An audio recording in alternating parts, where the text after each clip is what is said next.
Seat 23B smelled like recycled air and the stale perfume of whoever had flown this route before me. I pressed my forehead against the oval window, watching Chicago's skyline shrink beneath us as Flight 2847 climbed into afternoon clouds. 3 days of pediatric conferences had left my mind oversaturated with data about infant development milestones and my body craving sleep that wouldn't come on this cramped flight back to Boston. The crying started 20 minutes after takeoff. At first, it was just background noise, the kind every frequent flyer learns to tune out. But this wasn't the typical fussy baby sound. This was distress, raw and escalating, the kind that made my professional instincts kick in before my exhausted brain could tell them to rest. I straightened in my seat, craning my neck to see past the curtain separating economy from first class. "Ma'am, please remain seated. We're still experiencing turbulence." The flight attendant's voice was polite but firm as she passed my row. I sank back, fingers drumming against the armrest. The crying continued, climbing in pitch and desperation. 30 minutes became 40. Passengers around me shifted uncomfortably, some pressing earbuds deeper, others shooting annoyed glances toward the front of the aircraft. But I couldn't stop listening, couldn't stop analyzing the pattern. The cry had a specific quality, rhythmic and intense, with the kind of full-body tension that spoke of genuine pain rather than simple discomfort. Colic. Severe, by the sound of it. When the seatbelt sign finally chimed off, I unbuckled before fully deciding to get involved. My legs carried me up the aisle while my rational mind listed all the reasons this was none of my business. I'd just spent 72 hours discussing complex cases with colleagues from across the country. I was off duty. This wasn't my patient, my problem, my responsibility. The flight attendant near the galley looked ready to intercept me, but I held up my conference badge still clipped to my canvas bag. "I'm a pediatrician. That baby sounds like it might need medical assessment." Her professional smile cracked slightly, relief bleeding through. "The passenger has refused assistance multiple times, but you're welcome to try." She pulled back the curtain, and I got my first clear view. First class held maybe a dozen seats, most occupied by business travelers studiously ignoring the chaos unfolding in row 2. The man holding the screaming infant looked like he'd been through a war. His white dress shirt was wrinkled beyond salvation, sleeves rolled up to reveal forearms corded with tension. Dark hair fell across his forehead, and even from several feet away, I could see the exhaustion carved into his face. But it was his eyes that stopped me. Dark brown, almost black, and filled with a desperation so raw it made my chest tighten. "Sir?" I approached slowly, keeping my voice gentle. "I'm Dr. Foster. I couldn't help but hear your baby crying. Would you mind if I took a look?" His gaze snapped to mine, and the intensity in it nearly made me step back. For a long moment, he just stared, as if trying to determine whether I was real or a hallucination brought on by sleep deprivation. The baby, maybe 8 or 9 months old, wailed against his shoulder, little fists clenched, face red with effort. "You're a doctor?" His voice was low, roughened by hours of stress, with an accent I couldn't quite place. Italian, maybe, or something close to it. Pediatrician, actually, specialized in infant development. I gestured to the conference badge. Just spent 3 days talking about exactly this kind of thing. Something shifted in his expression. A crack in whatever wall he'd built around himself. "Please." The single word carried the weight of absolute defeat, of a man who'd tried everything and failed.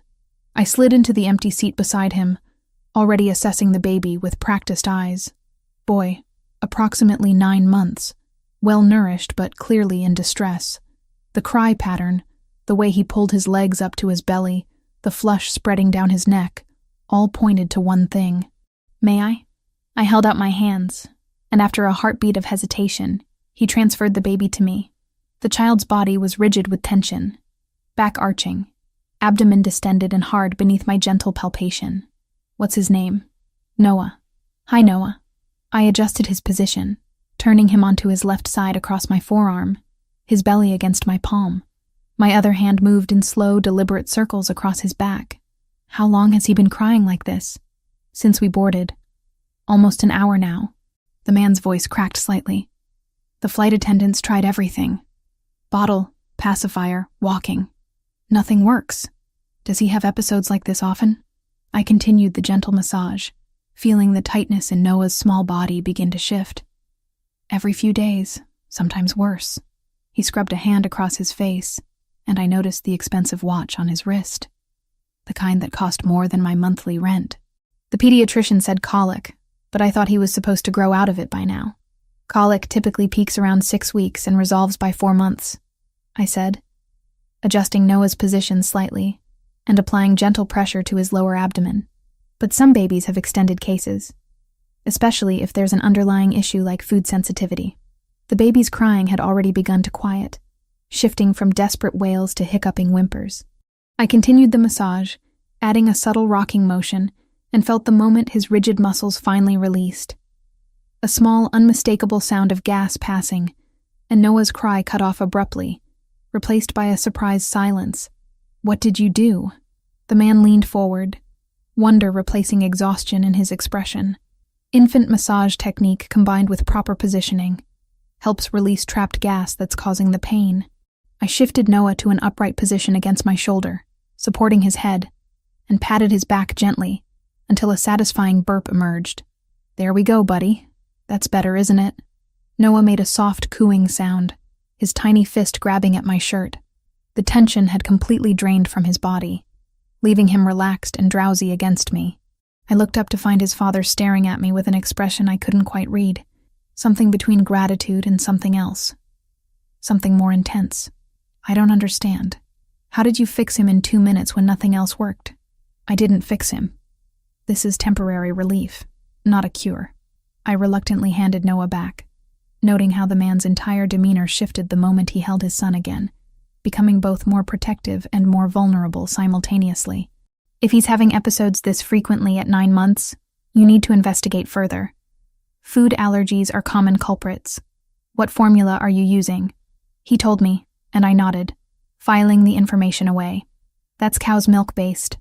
Noah might have a sensitivity to the protein.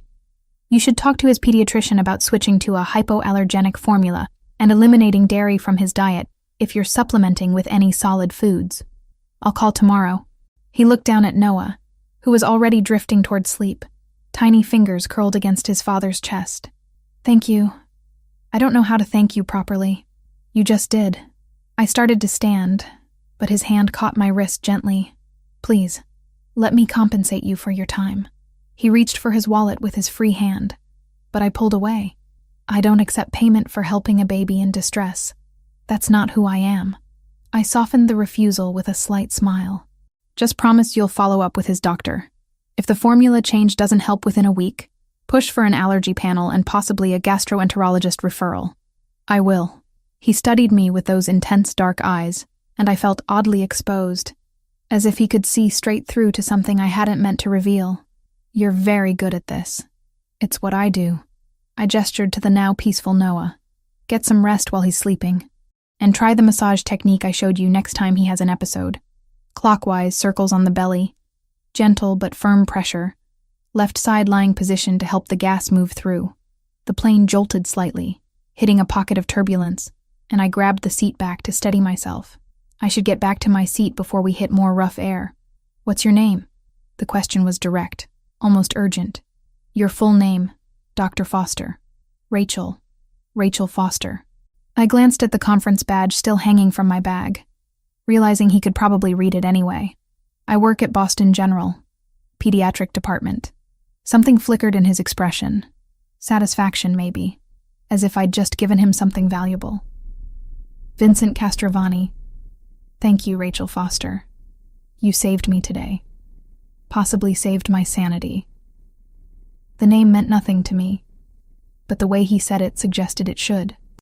I offered a small wave to Noah, who was now fully asleep, and made my way back through the curtain to economy. My seat felt even more cramped than before, but I couldn't quite shake the feeling of Vincent's eyes following me. The weight of his gratitude mixed with something else I couldn't name. The landing was smooth.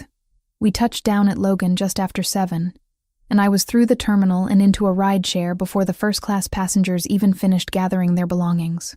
My tiny apartment in Dorchester waited, along with 12 hours of blessed sleep before my next shift. I didn't look back. Didn't think I'd ever see Vincent Castrovani or his son Noah again. Just another random encounter. One of those brief connections that happen between strangers and dissolve the moment they part ways. I had no way of knowing that 3 days later, he would walk into my hospital with deliberate purpose. That he'd already learned everything about me, from my work history to my home address. That the moment I'd touched his son, I'd stepped into a world far more dangerous than anything I could have imagined from my window seat in row 23B. Tuesday afternoon's shift at Boston General was the usual controlled chaos. I just finished explaining hydrocephalus treatment options to anxious parents when my pager buzzed with a new patient intake in exam room 4. The chart notation was sparse. Castrovani, Noah, 9 months. Follow-up for colic and feeding concerns. Requested Dr. Foster specifically. My steps faltered in the hallway.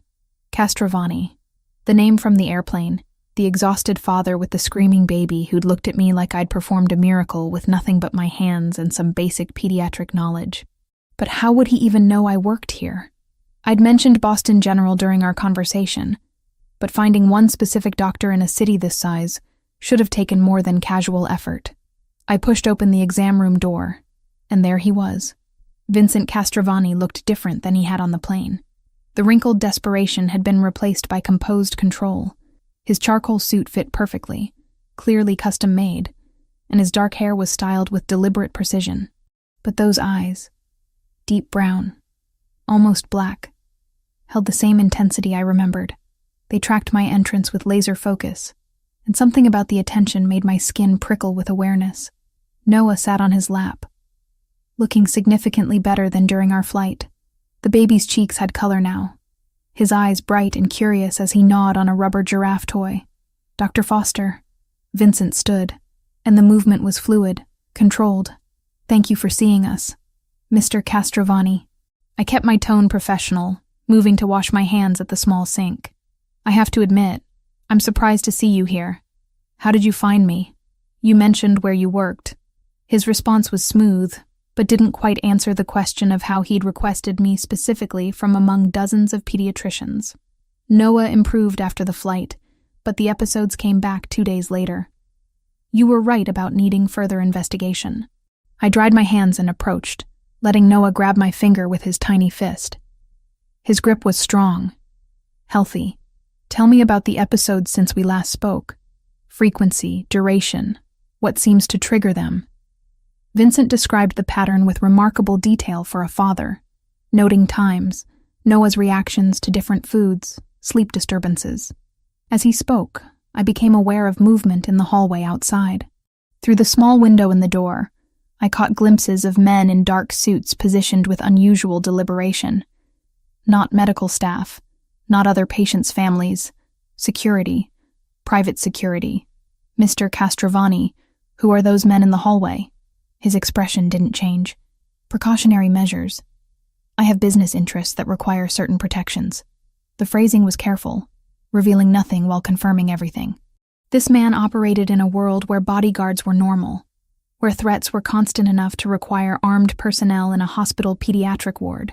I should have been more cautious, should have excused myself and requested one of my colleagues take this case. Instead, I found myself more intrigued than frightened. I see. I turned my attention to Noah, conducting a thorough examination. Abdomen still tender in the lower quadrants, but the rigid tension from the flight was absent. Has he had any rashes? Diarrhea? Blood in his stool? No blood. Some diarrhea, greenish color. Small rash on his back that comes and goes. I nodded, pieces clicking together. I suspect he has a cow's milk protein allergy in addition to the colic. It's relatively common, but often missed because the symptoms overlap. The formula you mentioned on the plane contains dairy proteins that his system can't process properly. Vincent leaned forward slightly, and I caught the scent of his cologne, something expensive with notes of cedar and spice. How do we fix it? Switch to a hypoallergenic formula, the kind where the proteins are broken down into smaller components his body won't react to. Within a week, you should see significant improvement. I pulled out my prescription pad, writing down specific brands and dosages. But the transition needs to be monitored carefully. Babies can be sensitive to formula changes. Then monitor it. His voice dropped lower, taking on a quality that suggested he was accustomed to getting exactly what he wanted. "I'd like to hire you as Noah's private pediatrician. Full-time basis. Whatever your current salary is, I'll triple it." I set down my pen slowly. "Mr. Castrovani, I appreciate the offer, but I don't do private practice. My work here at the hospital serves families who can't afford specialized care. That matters to me." "Name your price." "It's not about money." "Everything is about money, Dr. Foster." He shifted Noah to his other arm, and the baby reached for him with complete trust. The gesture softened something in Vincent's face, a crack in the armor. "My son needs someone who understands his condition. Someone who can help him without making him suffer through trial and error with doctors who spend 10 minutes per appointment. You helped him in 2 minutes on an airplane. Imagine what you could do with proper time and resources." The argument was compelling, but something about the situation felt dangerous in ways I couldn't articulate. "I'll make you a counteroffer. Let me come to your home, do a complete assessment of Noah's environment, diet, routine. One comprehensive consultation where I can give you a detailed care plan. After that, you work with your regular pediatrician to implement it." Vincent considered this, his gaze never leaving my face. The scrutiny should have been uncomfortable, but instead felt strangely intimate, like he was cataloging every detail for later reference. "Fine, but the consultation happens at my residence where Noah is comfortable and where I can ensure privacy." Privacy.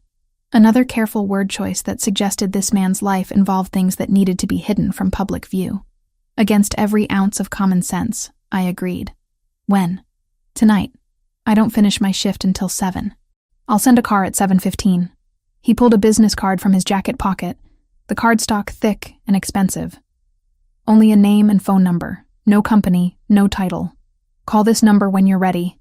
The driver will bring you to my property." Property. Not home, not house. Property. I took the card, feeling the weight of the decision settling over me like a physical thing. "Just the consultation, Mr. Castrovani?" "Nothing more."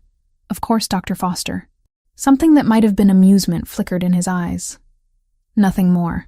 The black Mercedes that picked me up at 7:20 was immaculate, the driver silent and professional. We drove north from the city for 40 minutes, winding through increasingly affluent neighborhoods until we turned onto a private road flanked by iron gates that opened automatically. The estate beyond was stunning, a modern architectural masterpiece of glass and stone set on what had to be at least 10 acres of manicured grounds. "Jesus," I muttered, pressing my face closer to the window. This wasn't wealth. This was dynasty-level money. The car stopped under a covered portico, where Vincent waited, Noah in his arms. He'd changed from the suit into dark slacks and a white shirt with rolled sleeves, looking simultaneously more relaxed and somehow more dangerous. 3 men in suits flanked the entrance, their positions strategic, their attention constantly scanning. "Dr. Foster." He descended the steps as my door opened. "Welcome." The interior was even more impressive than the exterior. Soaring ceilings, original artwork that probably cost more than my medical school debt, furniture that whispered Italian craftsmanship. But what struck me most was how lived in it felt despite the obvious wealth. Baby toys scattered near a designer sofa, a bottle warmer on a marble console table. The juxtaposition of domestic life within this fortress. Vincent led me to a nursery that belonged in a magazine spread. State-of-the-art baby monitor system, hypoallergenic everything, temperature control that probably cost more than my car. I spent 90 minutes conducting the most thorough pediatric assessment of my career, while Vincent watched from a nearby chair, answering every question with precision, occasionally adding observations that showed how carefully he monitored his son's every detail. "You're right about the allergy," I concluded, making notes on my tablet. "We need to transition him to this specific formula over the next 5 days, gradually mixing it with his current one to avoid digestive shock. I'd also recommend eliminating all dairy from any solid foods, starting a probiotic supplement, and keeping a detailed food diary." 5 days. Vincent stood, moving to stand beside me. Up close, I could see he was taller than I'd registered before, at least 6'2", with the kind of build that suggested regular physical training. "You should stay. Monitor the transition yourself. Mr. Castrovani."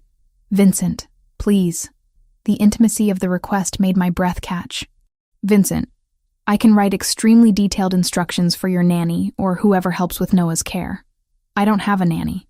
I have household staff. But I take care of Noah myself. He paused, and something vulnerable crossed his expression. His mother died giving birth to him. Complications that no one anticipated. Choices that had to be made in seconds.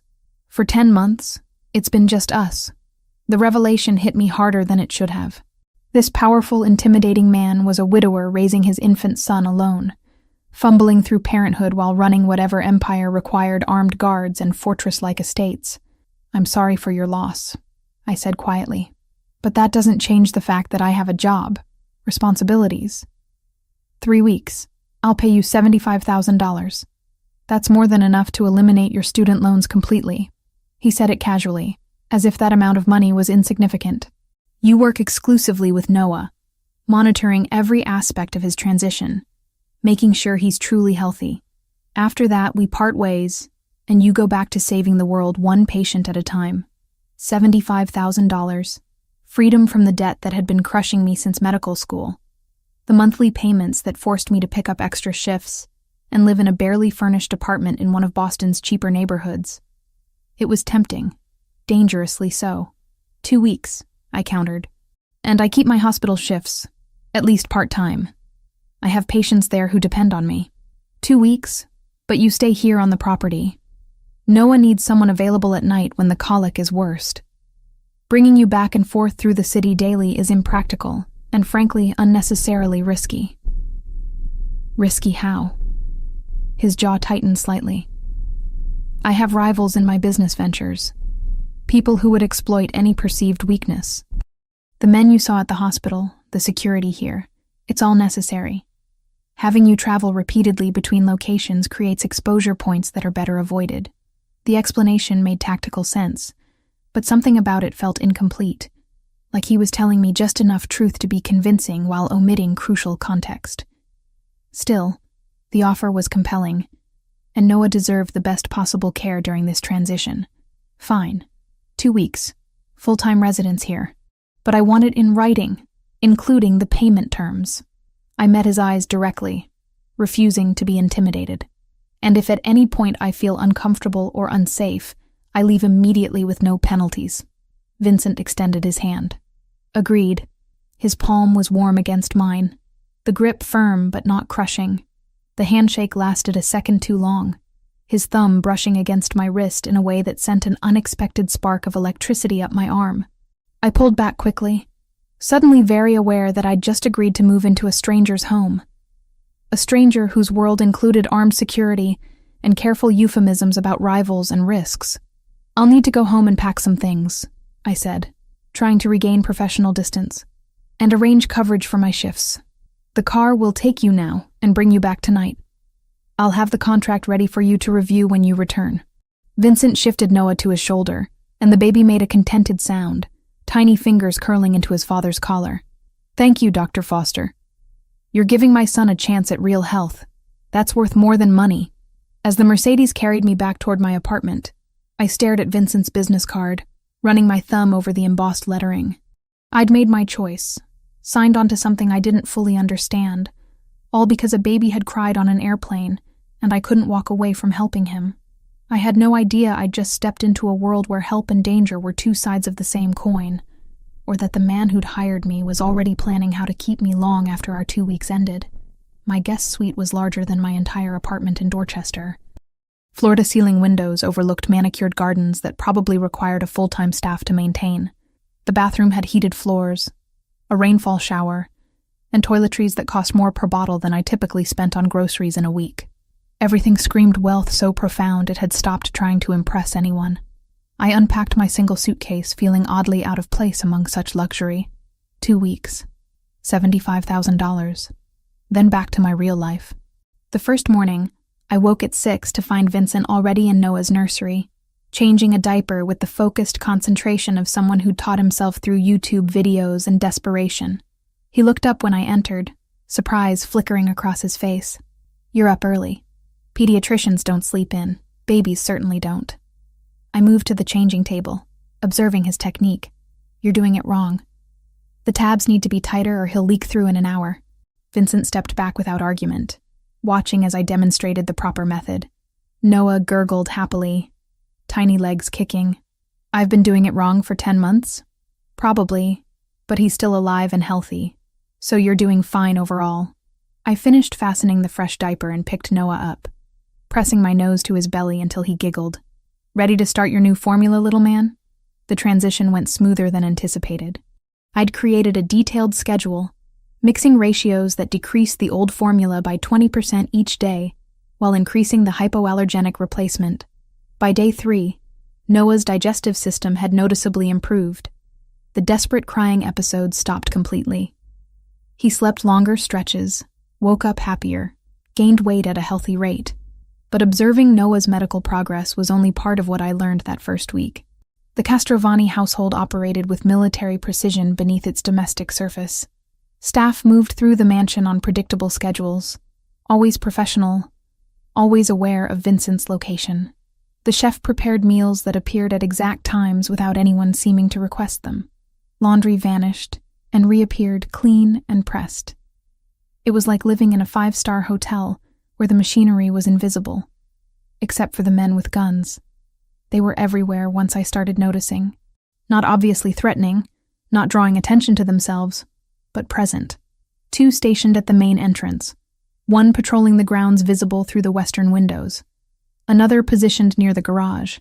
They wore suits like Vincent's, but moved differently, with the controlled awareness of trained soldiers.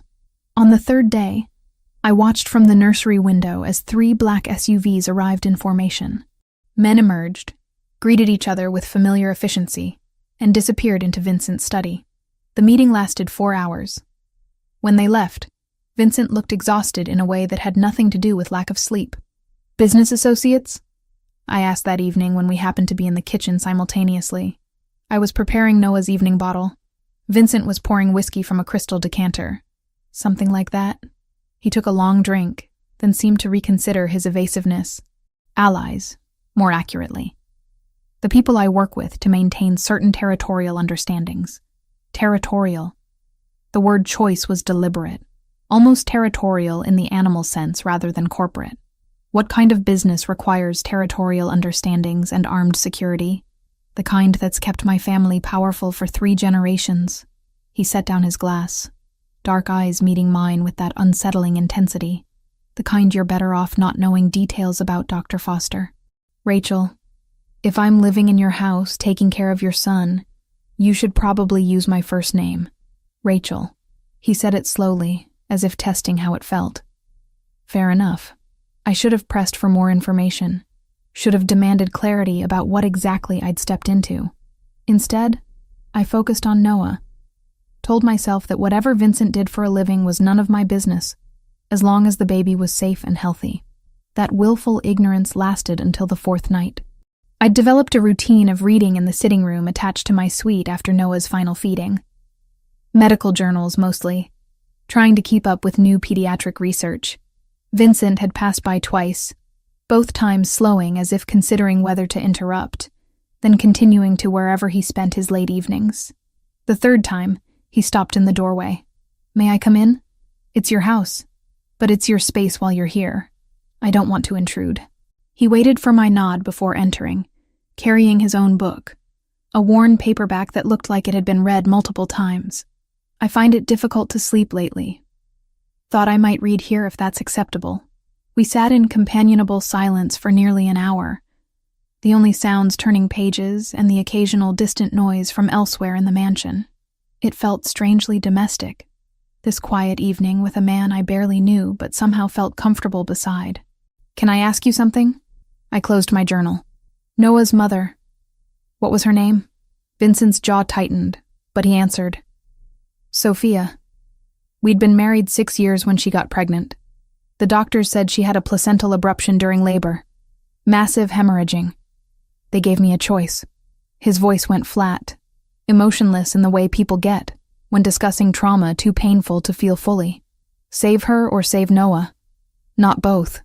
Vincent, I'm sorry. She made the choice for me. Had it written in her birth plan. Witnessed by her lawyer. If complications arose, save the baby. I held her hand while she bled out, knowing I was letting her die because she'd told me to. He looked at me then, and the raw grief in his expression made my throat tight. So yes, I'm perhaps too protective of him. He cost me everything I had. He has to be worth it. I crossed the space between us without thinking, sitting beside him on the leather sofa. He is worth it. And she knew that when she made her choice. You're not letting her down by struggling, Vincent. You're honoring her by keeping him alive and healthy, despite how hard it is. His hand found mine, fingers intertwining with surprising gentleness.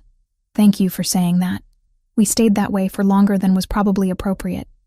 Hands clasped, both lost in our own thoughts about loss and survival. When I finally went to bed, my palm still tingled where his skin had touched mine.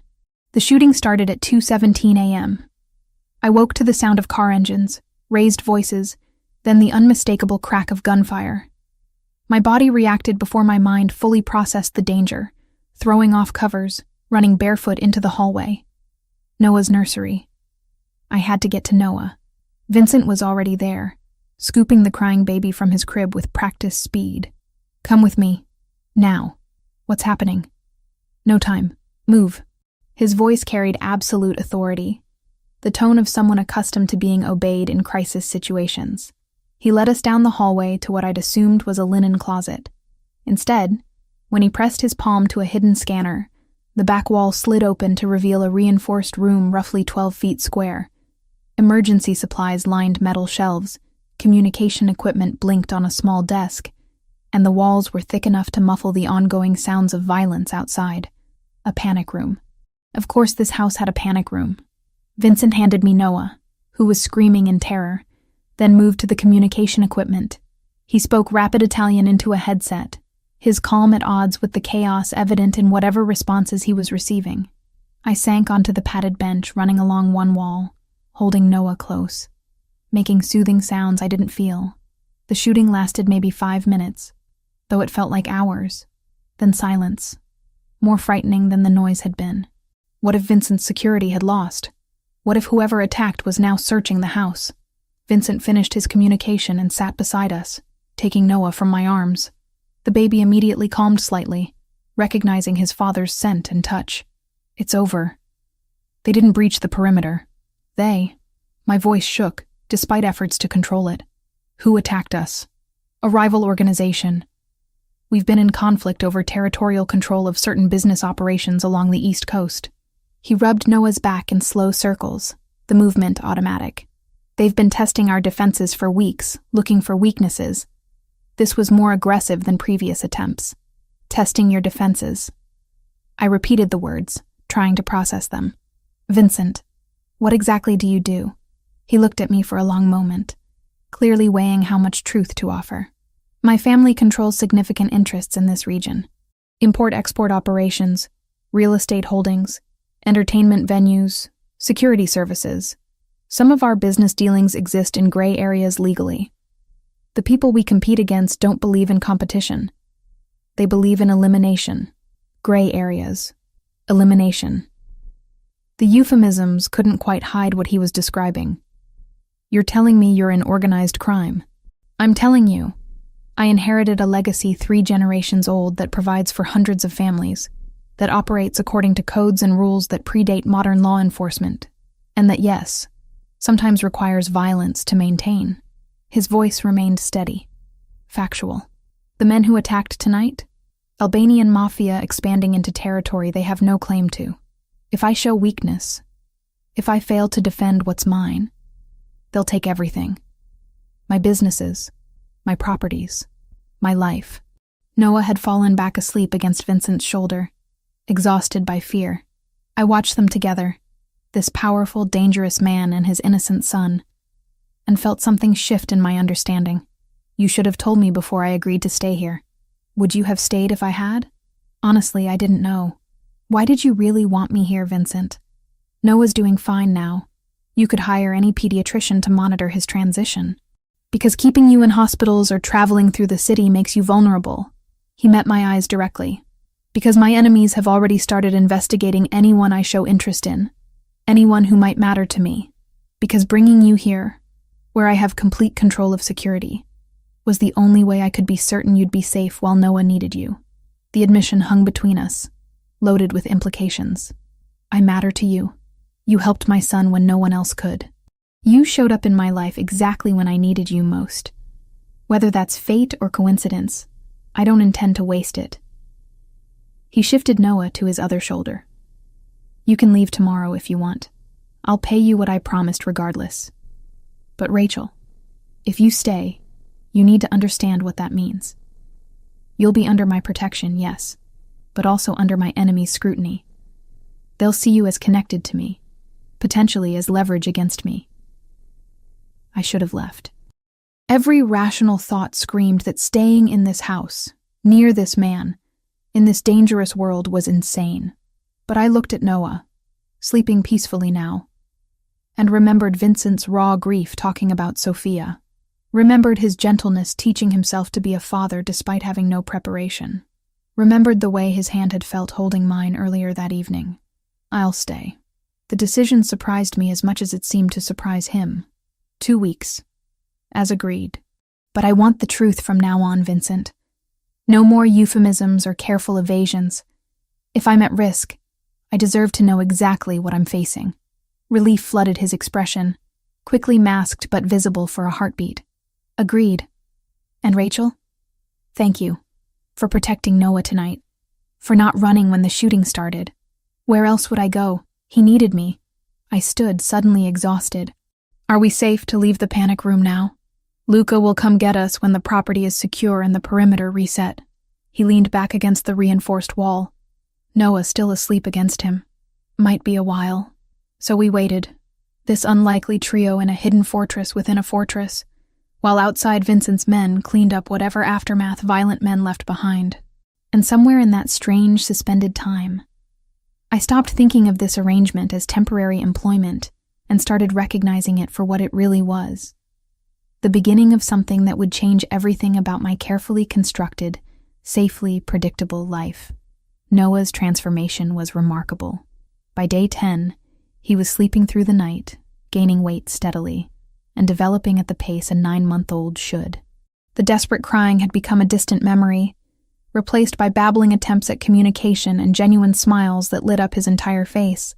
Medically speaking, my job was complete, so why was I still here?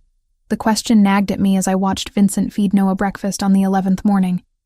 He'd mastered the technique now, anticipating when the baby would turn his head or spit out bites he didn't like.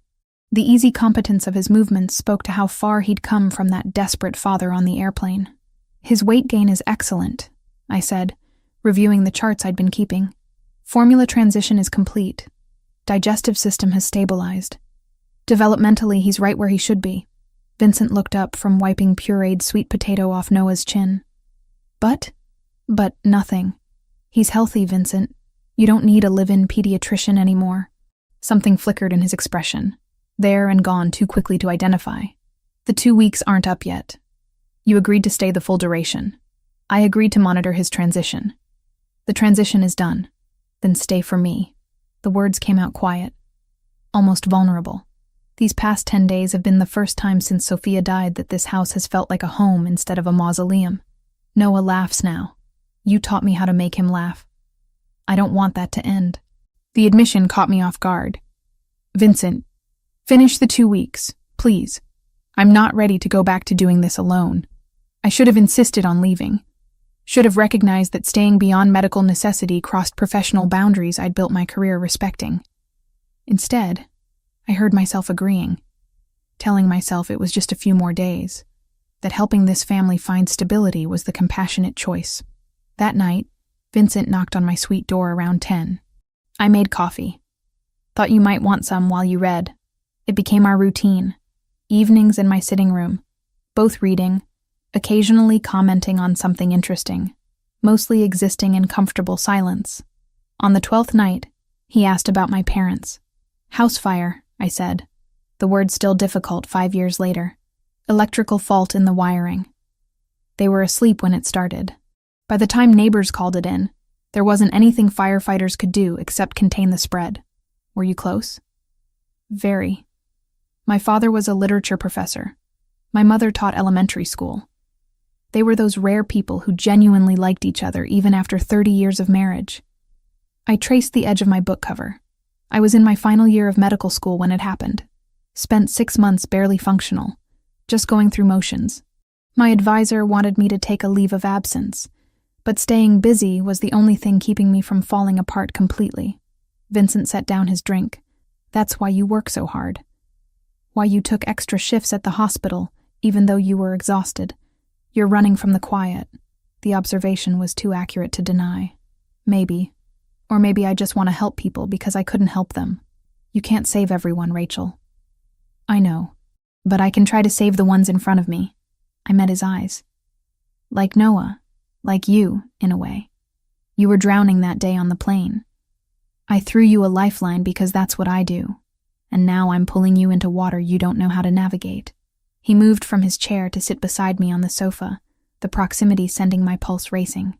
I should let you go, should send you back to your safe, predictable life before my world destroys you. I'm not as fragile as you think. I know. That's what terrifies me. His hand lifted, fingers brushing my cheek with devastating gentleness.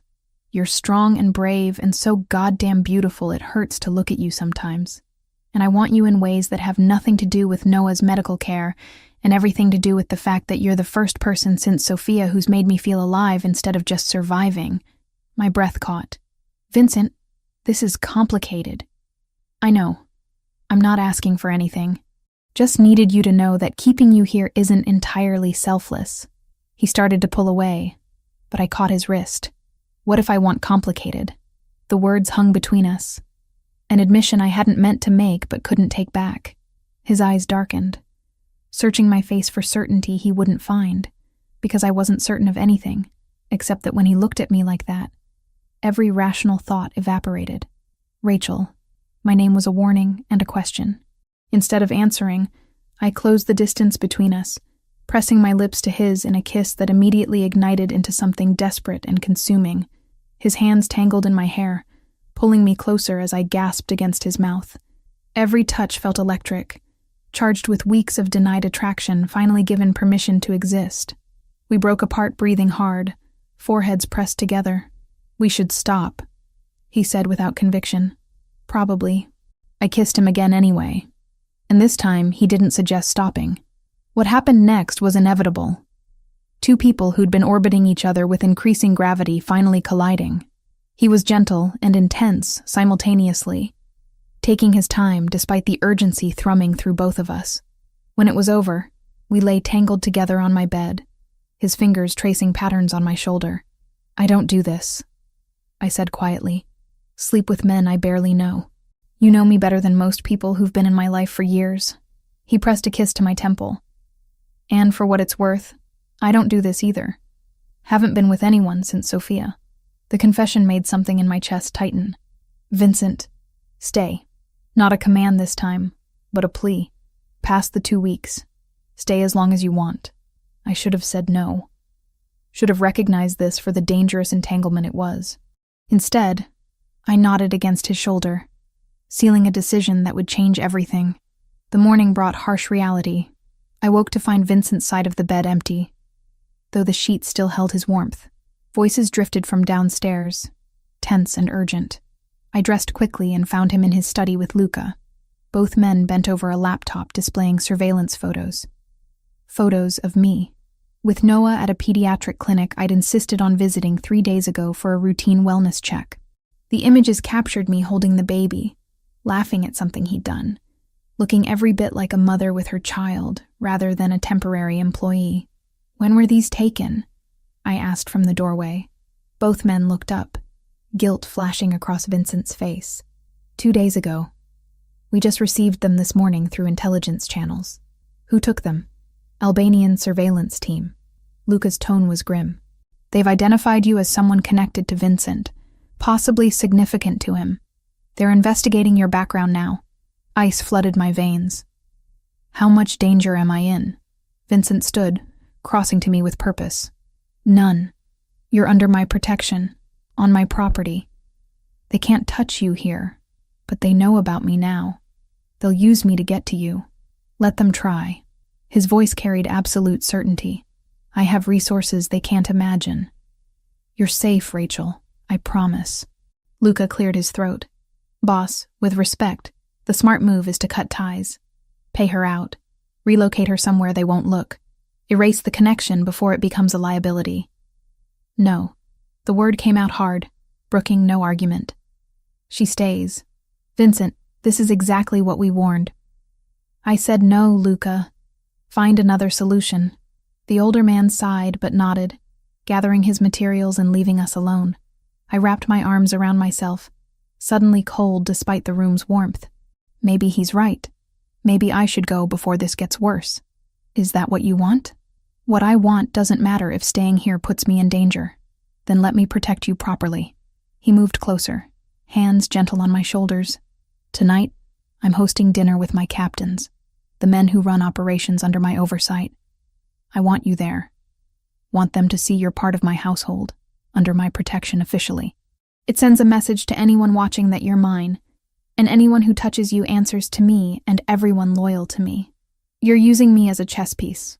I'm claiming you publicly, so my enemies understand the consequences of threatening you. His jaw tightened. Yes, it's strategic, but it's also true. You are mine, Rachel, if you'll let yourself be. Last night wasn't casual for me. Was it for you? The question hung heavy. I could lie. Could pretend it meant nothing, and use that as an excuse to leave. Or I could admit the truth that had been growing since that first night reading together. Maybe even since the airplane when I'd seen him hold his son with such desperate love. No. It wasn't casual. Relief flooded his expression. Then trust me to keep you safe. Come to dinner tonight. Stand beside me. Let me show them you matter. Against every instinct screaming warnings. I agreed.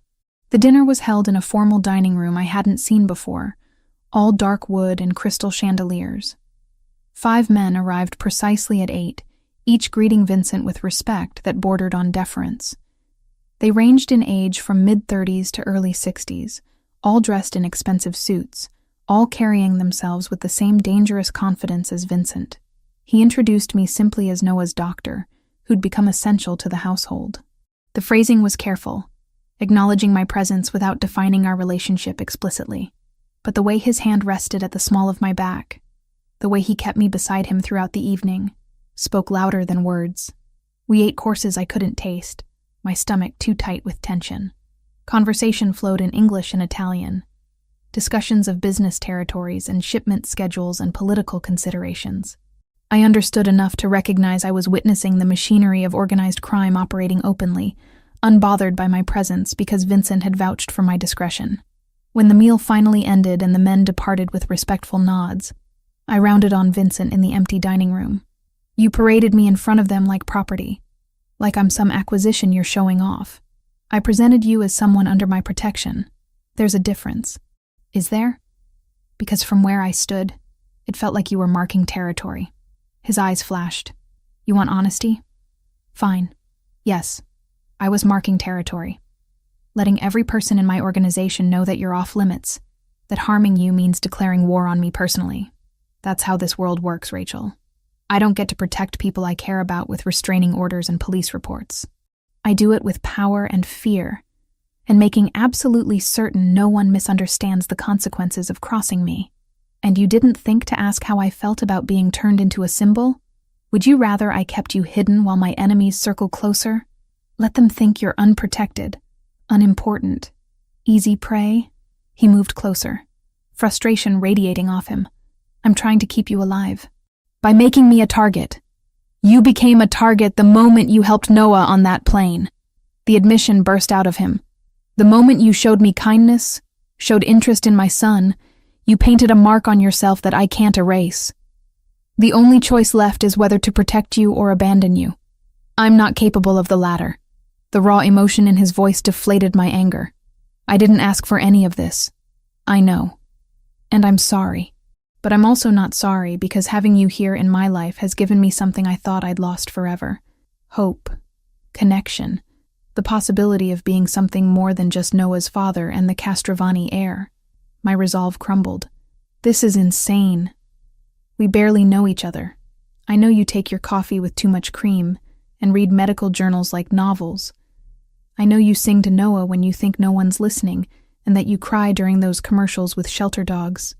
I know you're terrified of thunder but won't admit it, and that you'd throw yourself in front of a bullet for someone you just met if you thought it would save them. I know everything that matters, Rachel. He was right. Somehow in these compressed weeks, we'd learned each other in ways that usually took months. The intensity of the situation, the forced proximity, the shared purpose of caring for Noah, it had accelerated everything into something that felt both brand new and ancient. So what now?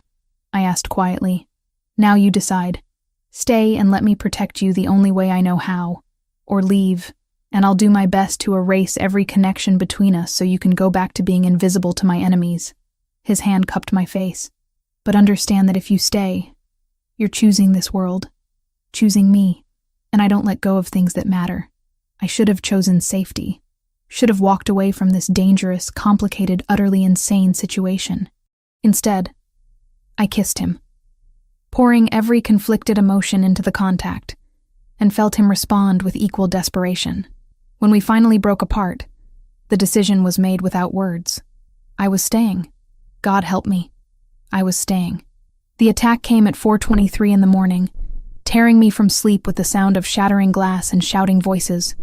I bolted upright, disoriented, my first coherent thought screaming Noah's name. The security alarm wailed through the mansion, a piercing shriek that set every nerve on fire. I threw off the covers and ran for the hallway, my bare feet silent on the hardwood floors. The house was chaos, shadows moving with violent purpose, the crack of gunfire echoing from somewhere below. Vincent's men were engaging the intruders, but how many had gotten through? How close were they to Noah? The nursery door stood open ahead of me, spilling yellow light into the darkened corridor. My heart seized.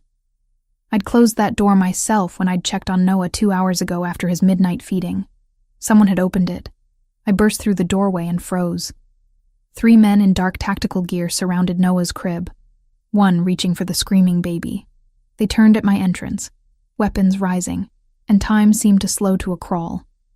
I had maybe 2 seconds before they decided whether I was a threat worth eliminating. Don't touch him. My voice came out stronger than I felt, fueled by pure maternal instinct for a child that wasn't even mine. He's just a baby. He has nothing to do with whatever war you're fighting. The tallest one, clearly the leader, studied me with cold calculation. You're the doctor, the one Castrovani brought into his house. I'm a pediatrician treating an infant, that's all. You're lying. He moved toward me, weapon lowered but ready. We've been watching. You're more than hired help. He looks at you like you matter. Behind him, Noah's cries had reached a fever pitch, his little face red with terror and confusion. Every instinct screamed at me to grab him, shield him, but these men had guns, and I had nothing except the slim hope that I could buy time for Vincent's security to reach this floor. Fine. I matter to him. So take me instead. The words tumbled out before I could second-guess them. I'm worth more as a hostage than a 9-month-old baby who can't be controlled, can't be threatened, can't give you anything except screaming and diapers. Think strategically. Which bargaining chip has more value? The leader's eyes narrowed, considering. Gunfire erupted closer now, just down the hallway. His team was running out of time. Grab her, he ordered in accented English. Leave the kid. Rough hands seized my arms, zip ties cutting into my wrists as they bound them behind my back. I caught one last glimpse of Noah in his crib, terrified but unharmed, before they dragged me toward the window they'd entered through. A rope dangled from the frame, their extraction route. Below, engines roared to life. Vincent!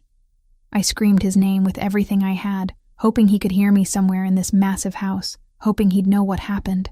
Vincent. Noah's safe. A hand clamped over my mouth, cutting off the words. They hauled me through the window, and my bare feet scraped against the exterior wall as we rappelled down too fast, controlled chaos that ended with me being thrown into the back of a waiting van. The doors slammed shut, engine accelerating before I could even think about escape. Through the small rear window, I watched Vincent's mansion recede into the distance, lights blazing, security swarming like disturbed ants. I'd lived there barely 2 weeks. Now I might never see it again. The warehouse they brought me to smelled like rust and stale water, somewhere near the docks based on the distant sound of ship horns. They zip-tied my ankles to a metal chair in what had once been an office, the furniture pushed against walls to create an empty interrogation space. 5 men rotated guard duty, speaking to each other in rapid Albanian that I couldn't understand but could read the tone of. Confident. Victorious. They'd gotten exactly what they wanted. Hours crawled past. No food. Minimal water. Questions I refused to answer about Vincent's operations, his security protocols, his weaknesses. When I stayed silent, they didn't beat me, didn't torture me physically. Instead, they described in graphic detail what would happen to me if Vincent didn't comply with their demands.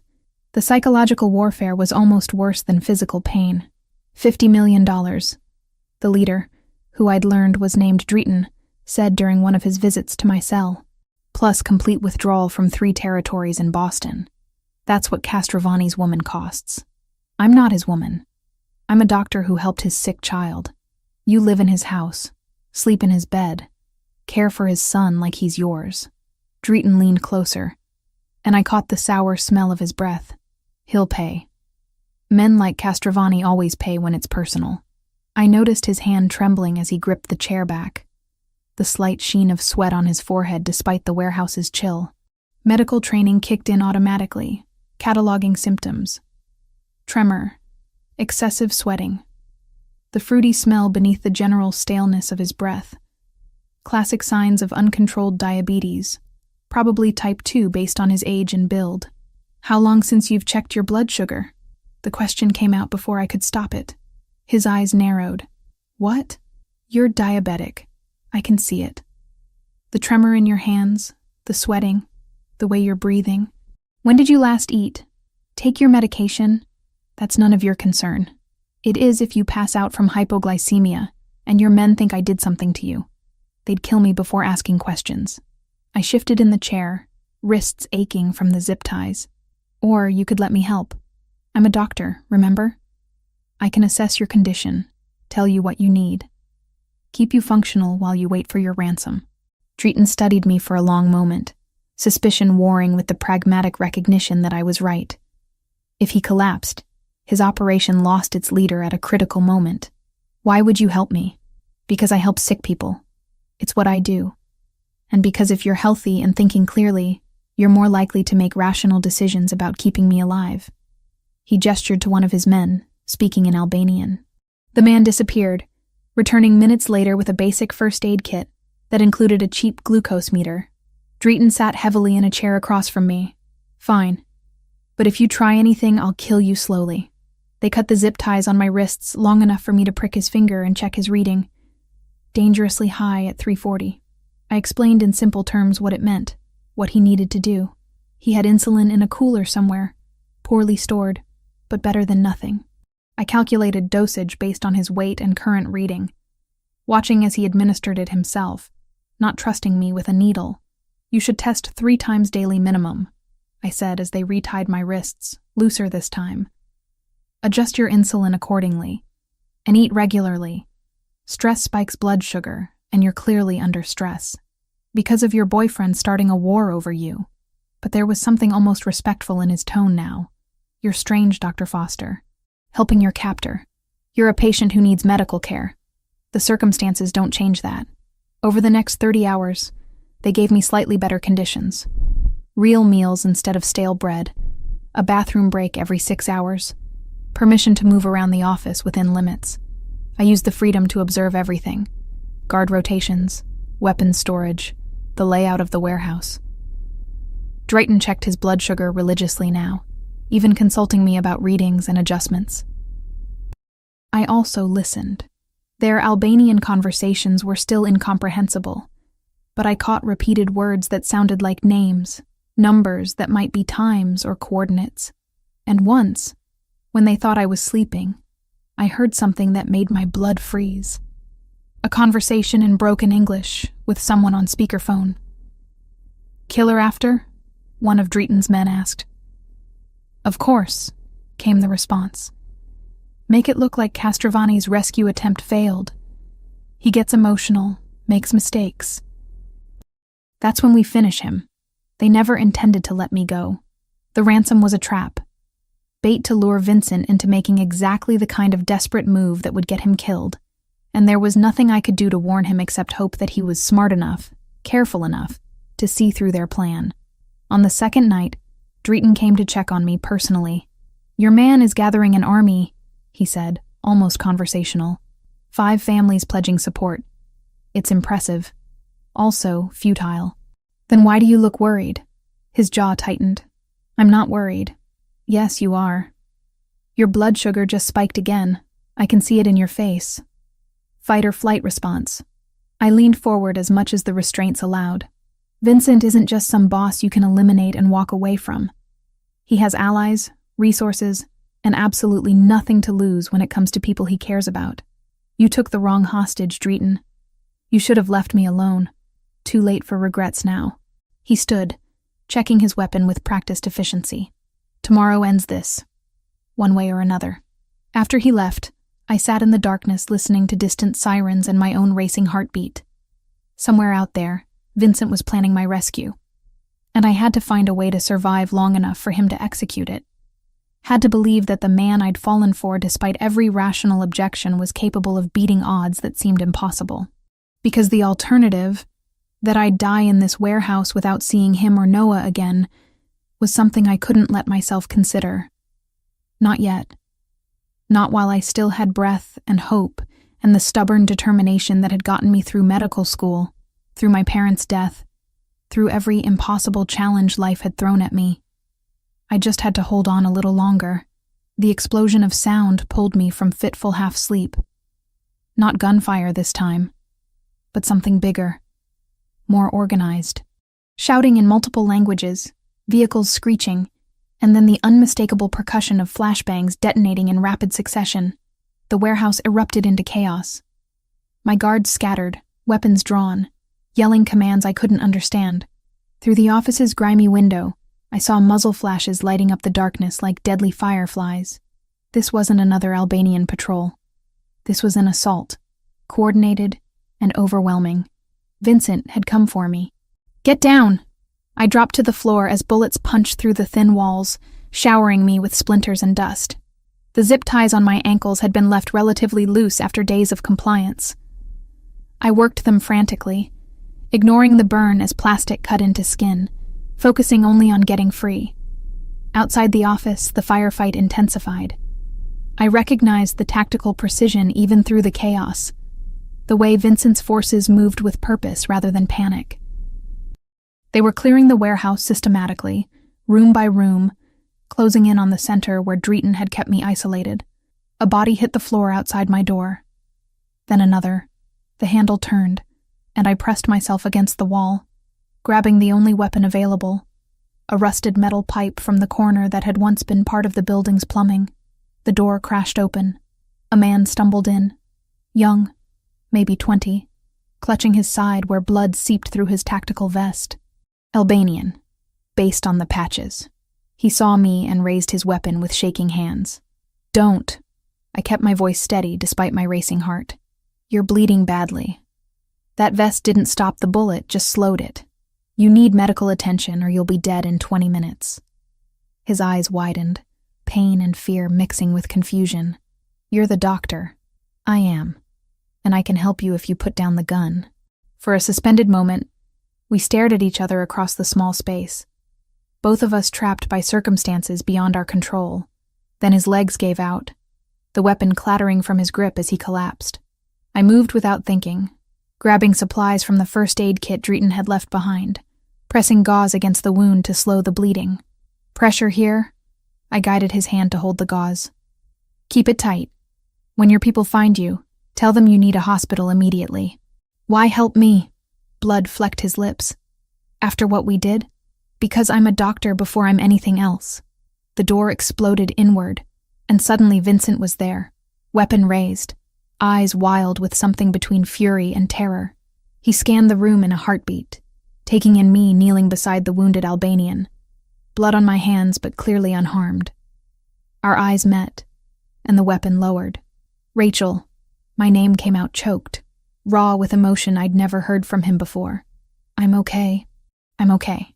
I stood on trembling legs, and he crossed the space in 2 strides, pulling me against him with enough force to steal my breath.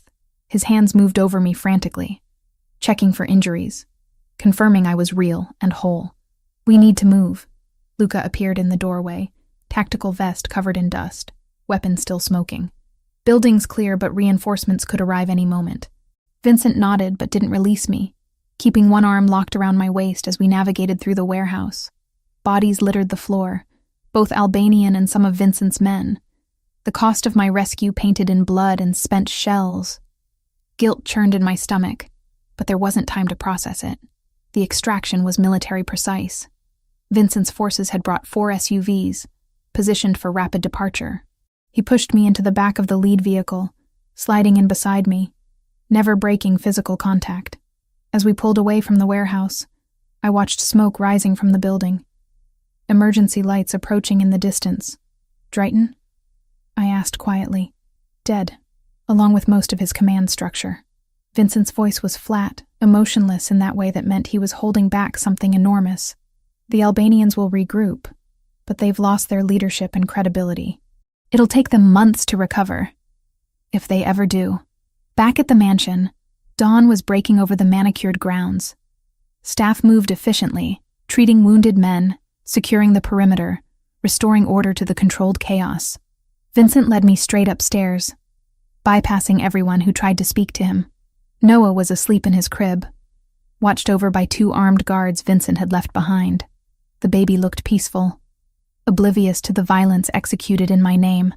I sank into the chair beside the crib, suddenly unable to stand, adrenaline crash hitting me like a physical blow. He's been asking for you. Vincent crouched beside my chair. Well, in his way, kept pointing at your room, saying Rara, which I think means Rachel. Tears I'd been holding for 40 hours finally broke free. Vincent pulled me from the chair into his lap, holding me while I shook with silent sobs, stroking my hair with surprising gentleness. You're safe now. I've got you. That man I was helping when you found me.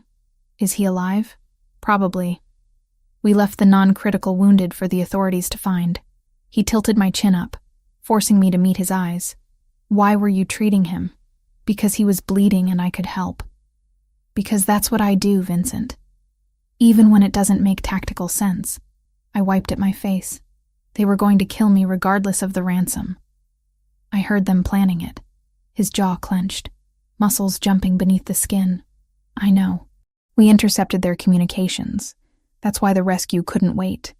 Why I called in every favor, mobilized 5 families worth of resources. You think I'd let them take you from me? 5 families. How much will that cost you? Everything. Nothing. I don't care.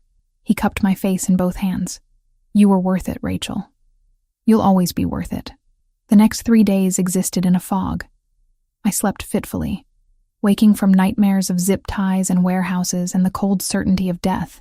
Vincent stayed with me constantly, abandoning meetings and responsibilities to sit beside the bed, holding my hand through the worst of it. When I finally managed to eat something, he was there. When I cried without warning, he was there. When I needed silence, he provided it without question. Noah became my anchor to normalcy. Caring for him, maintaining his routine, gave me purpose beyond just surviving. On the 4th morning, I woke to find Vincent in the nursery, Noah on his hip, both of them watching me from the doorway. He missed you, Vincent said softly. We both did. I took Noah, pressing my face into his baby-soft hair, breathing in his innocent scent. He patted my cheeks with chubby hands, babbling his version of my name, and something in my chest eased slightly. Luca arrived that afternoon, his expression grim. Vincent met with him in the study, but left the door open, no longer hiding anything from me. I stood in the hallway, listening despite knowing I wouldn't like what I heard. The Albanians are regrouping faster than anticipated, Luca said. New leadership, more violent than Drayton. They're calling the rescue a declaration of war, demanding blood for blood. And Rachel is their primary target now. Silence stretched. Then Vincent's voice, hollow with resignation. She needs to disappear. New identity. Relocation to the West Coast under protected witness protocols. It's the only way to keep her alive long term. Already making arrangements. We can have her moved within 72 hours. I walked into the study, both men turning to face me. No. Vincent stood slowly. Rachel, this isn't negotiable. They'll come for you again, and next time I might not get there in time. I said no. I didn't survive a kidnapping to be exiled from the life I chose. I moved closer, refusing to be intimidated by his presence or Luca's disapproval. I'm staying, Vincent. Here, with you and Noah. That's my decision. It's suicide. Then protect me better. Isn't that what you do? Control situations, eliminate threats, keep what's yours safe. I grabbed his shirt, pulling him down to my level. I'm choosing this. Choosing you. Despite everything. Don't take that choice away from me. His forehead dropped against mine, breath shuddering out. I can't lose you. Then don't let me go. Luca presented the solution 2 days after I refused to leave. He arrived with a leather portfolio, spreading documents across Vincent's desk like a battle plan.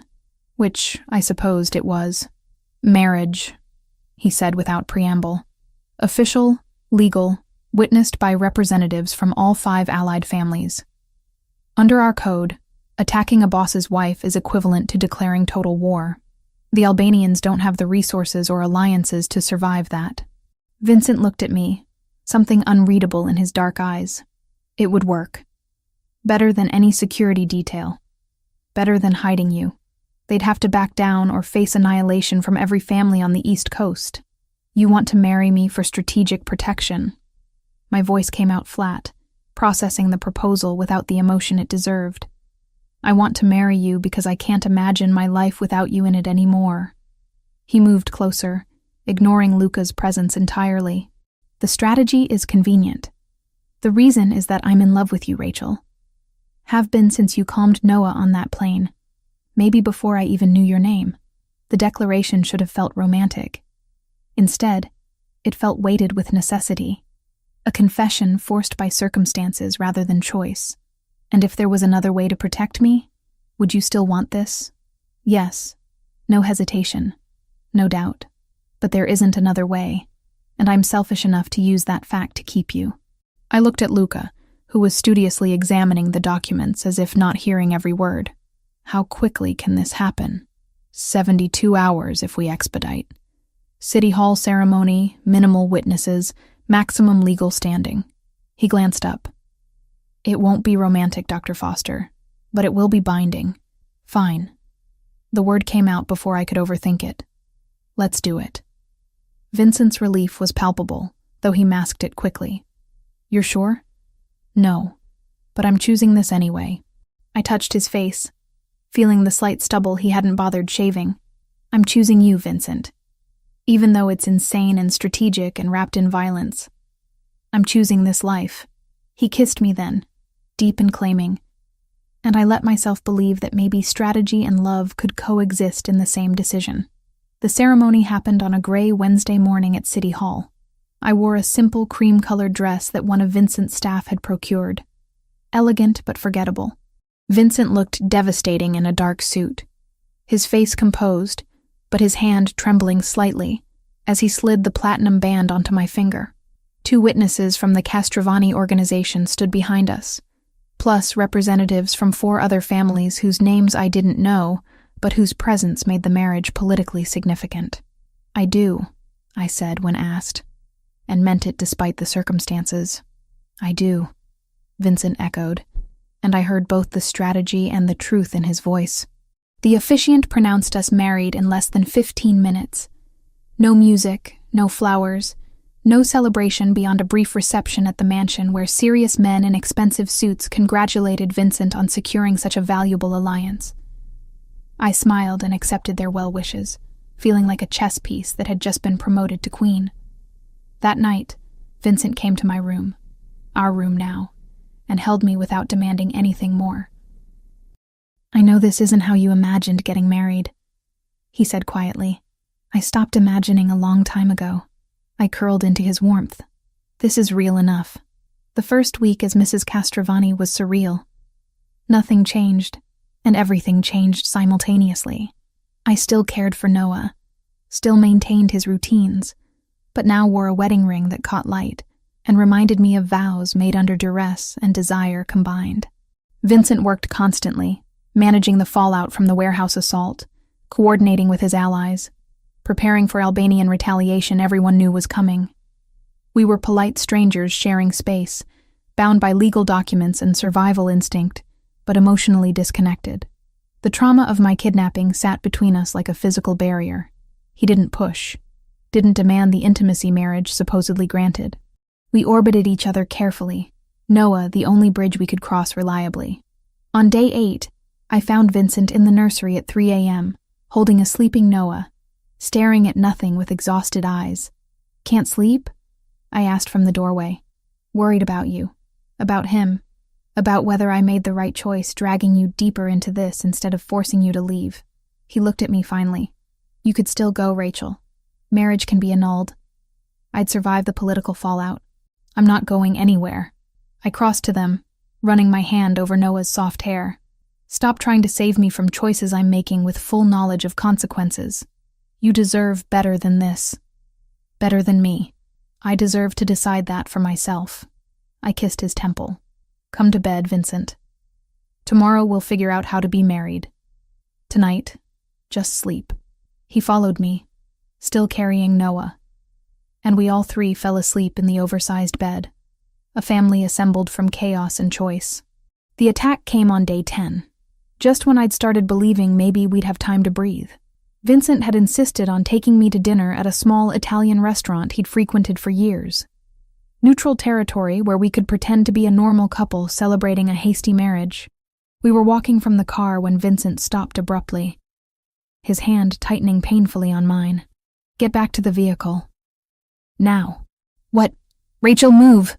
He was already pushing me back toward where our driver waited, his other hand reaching for the weapon I knew he kept concealed. "Luca, clear the street." I saw it then, what his trained eye had caught immediately. A car parked at an odd angle, driver's side window slightly down despite the cold evening. Something wrong about the shadows inside. 3 seconds? Maybe 4. That's all the warning we had. The explosion tore through the restaurant's facade with a roar that deafened me instantly. Vincent tackled me to the ground, his body covering mine completely as debris rained down around us. Glass, brick, burning pieces of what had been a building moments ago. Heat washed over us, and I couldn't breathe. Couldn't hear anything except high-pitched ringing. When the fallout settled, Vincent pulled me up, checking me frantically for injuries. Blood ran down his face from a cut above his eye, and his suit was shredded, but his hands were steady as they moved over me. "Are you hurt?" "Rachel, answer me." "I'm okay. I'm okay." My ears were ringing, vision blurry, but nothing felt broken. "Vincent, your head." "Doesn't matter." He was already moving, pulling me toward the SUV as his security swarmed around us, weapons drawn, scanning for secondary threats. "We're leaving. Now." The drive back to the mansion was a blur. Luca appeared from somewhere, barking orders into his phone in rapid Italian. Vincent held me against his side, blood from his head wound dripping onto my dress, neither of us caring about anything except that we'd survived. The next 48 hours were brutal. Vincent authorized a response so comprehensive it bordered on warfare. I heard pieces of it from my position in Noah's nursery, where I'd retreated to feel useful while Vincent orchestrated destruction. Names I didn't recognize. Locations across the city. Confirmations of eliminations delivered in code but unmistakable. When Luca finally gave the all-clear, his face was grim, but satisfied. "It's done. Albanian leadership is gone. Cells are scattered, leaderless, ineffective. They'll retreat to their original territories or dissolve entirely." Vincent looked like he'd aged a decade in 2 days. "Confirmed kills? 13 key targets. The rest fled the region. No one's claiming the Castrovani name anymore." The message was received. I should have felt relief. Instead, I felt hollow, knowing that 13 people were dead because someone had tried to kill me, kill us. And Vincent had responded with the only language his world understood. Absolute, overwhelming force. That night he came to bed and broke down. Not crying, not theatrically, just quiet admission of how close he'd come to losing me, losing everything. I held him while he confessed every fear he'd been carrying since the warehouse, since the airplane, since Sophia's death, and I confessed my own. The nightmares that still woke me, the constant waiting for the next attack, the guilt of surviving when others didn't. We're broken, I whispered against his shoulder. Both of us, trying to build something real out of survival and strategy. Then we'll be broken together. He pulled back enough to meet my eyes, and maybe that's enough. Maybe we don't need perfect, Rachel. Just real. I kissed him, and this time it felt different. Not desperate or strategic, but honest. Two damaged people choosing each other despite and because of everything that had tried to destroy us. The war was over. The marriage was real. And whatever came next, we'd face it together. 3 weeks of peace felt surreal after months of violence. The mansion had returned to its quiet efficiency. Guards still present, but tension replaced by routine. Vincent attended meetings without the urgency of warfare. I cared for Noah without jumping at every unexpected sound. We were healing, slowly, like broken bones knitting back together with time and careful attention. But we were also avoiding the conversation we needed to have. It came to a head on a Sunday morning. Noah was napping, the house unusually quiet, and I found Vincent in his study staring at paperwork he wasn't actually reading. I knocked on the open door frame. "We need to talk." He looked up, resignation in his dark eyes. "I know." I closed the door behind me and sat in the chair across from his desk, the same chair where I'd negotiated my original 2-week employment. So much had changed since that conversation. "Tell me the truth, Vincent. All of it. When did you decide you wanted me here permanently?" He leaned back, fingers steepled beneath his chin. "The night on the airplane. When you calmed Noah with such easy competence and refused my money like it meant nothing. I watched you disappear into that terminal and knew I'd find you again." He paused. "Hiring you was strategic from the beginning. I needed you close where I could control the situation, protect you from threats you didn't even know existed. The medical care for Noah was real, but it was also an excuse. The admission should have angered me. Instead, I felt oddly relieved to finally hear him acknowledge what I'd suspected. And when did it stop being just strategy? It never was just strategy. His voice dropped. Maybe for the first few days I convinced myself it was practical, keeping you safe while benefiting Noah.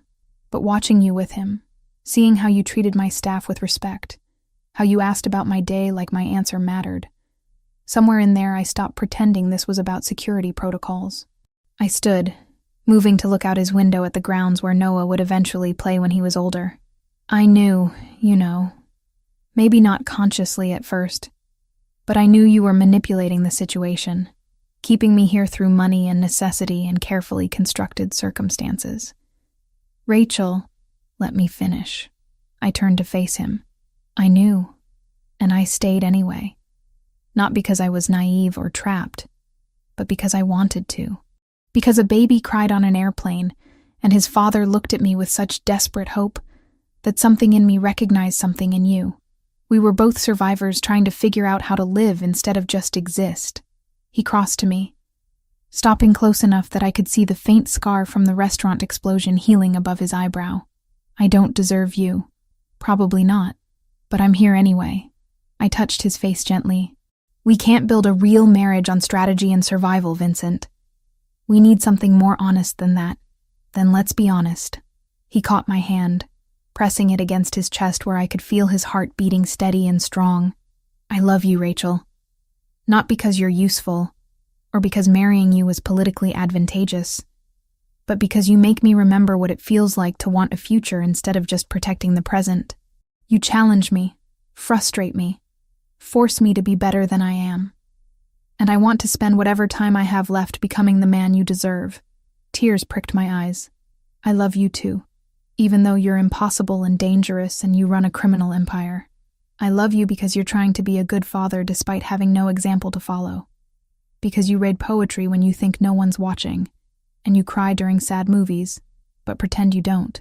Because you saw me at my most ordinary and somehow decided I was worth turning your entire world upside down for." He kissed me then, deep and claiming, and it felt different than every kiss before. This wasn't desperation or strategy.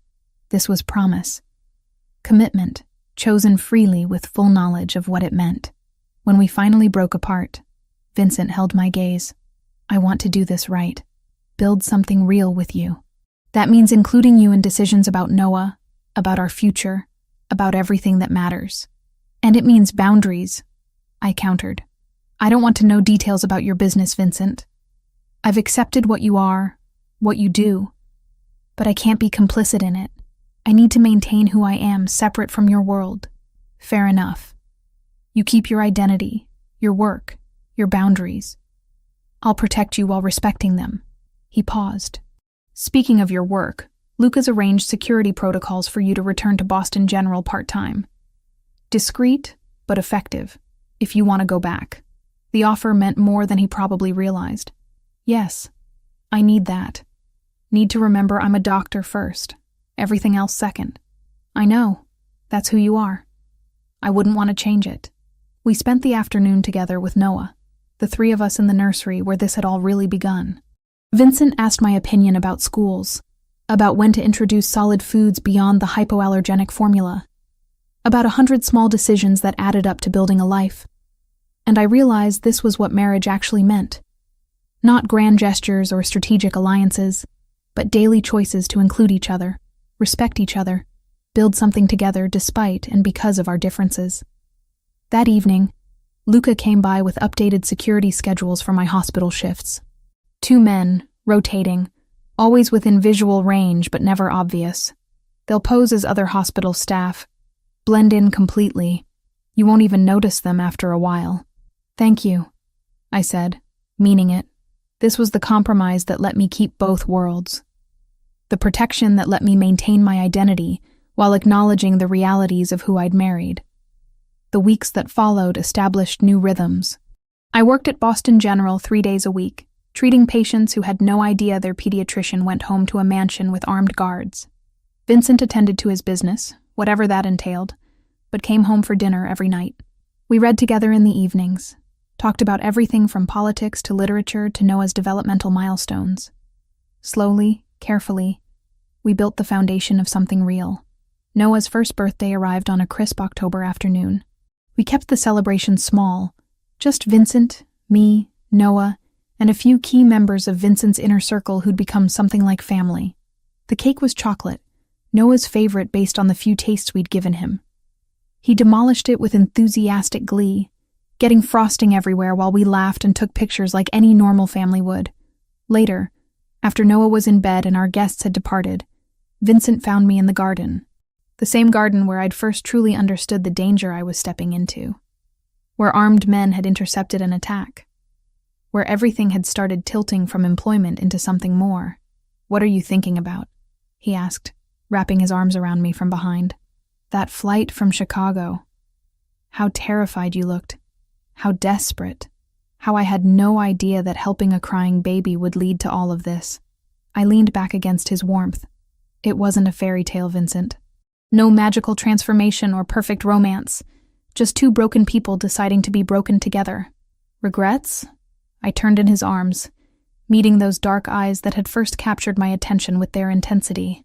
Not a single one. This life, this choice, you and Noah, I'd do it all again exactly the same way.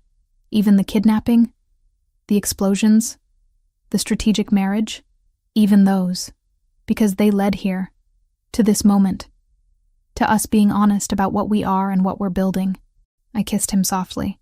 "I love you, Vincent Castrovani. Not despite who you are, but including all of it. I love you, Rachel Castrovani." He said my married name with such reverence it made my chest tight. "Thank you for choosing this. For choosing me." We stood there in the garden as evening fell.